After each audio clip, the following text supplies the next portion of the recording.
So in spring 2021, I go to the kindergarten, which is attended by my older son, and it's for the parents' reunion.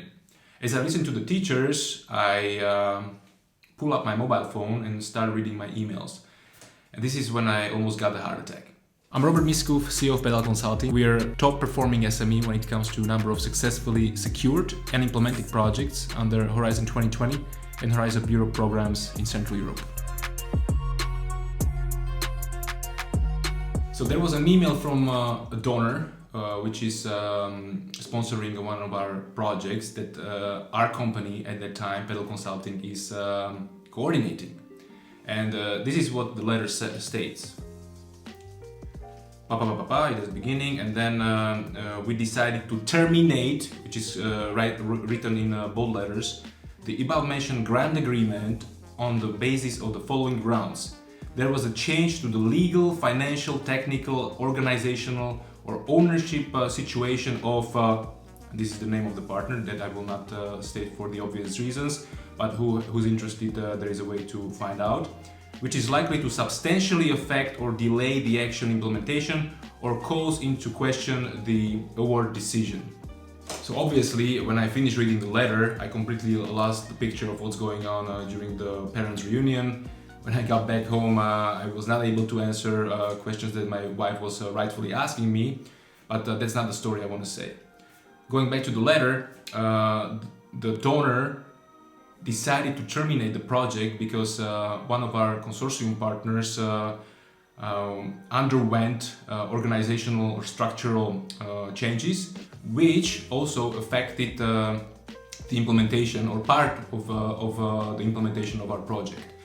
They were supposed to do, let's say, ABC, and because of that change, they were able to deliver only BC, so the A was missing, and based on that, the donor decided to terminate the project.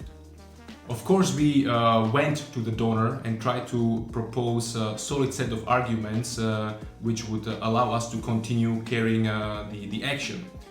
Part of this solution was that we proposed alternative partners that were able to deliver very quickly in high quality, not only the missing A, but also other letters, if you want, or other activities. Still, the donor maintained their position, and the project was over. Now I started asking myself, what does this mean? We as a coordinator were responsible for carrying the action from the beginning to the end, so I was really afraid, besides the financial loss, also about the reputational loss, because it had to be very transparently communicated what actually happened. When it comes to the pre-financing, as you know, it was fully paid to all partners, and the donor was asking only us to give back the part of pre-financing. So the questions that I started asking myself: what happens if some of those partners that are in the consortium refuse to pay us back? So these type of questions were crossing my mind, and luckily our consortium consisted in the vast majority of very trusted partners with which we had a long-term collaboration. So these concerns didn't actually materialize.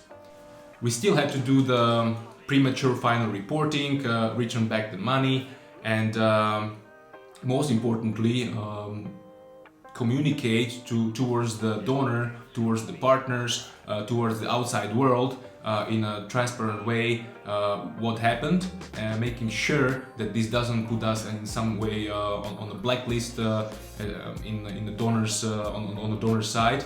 So it took us many months to get this sorted, and I believe that looking back now, we did quite a good job with that. So luckily we were not blacklisted, because after that the same unit, same DG, continued trusting us through approving grants, for which we are very grateful, of course, and they also gave us trust in leading, coordinating other projects which were approved later on.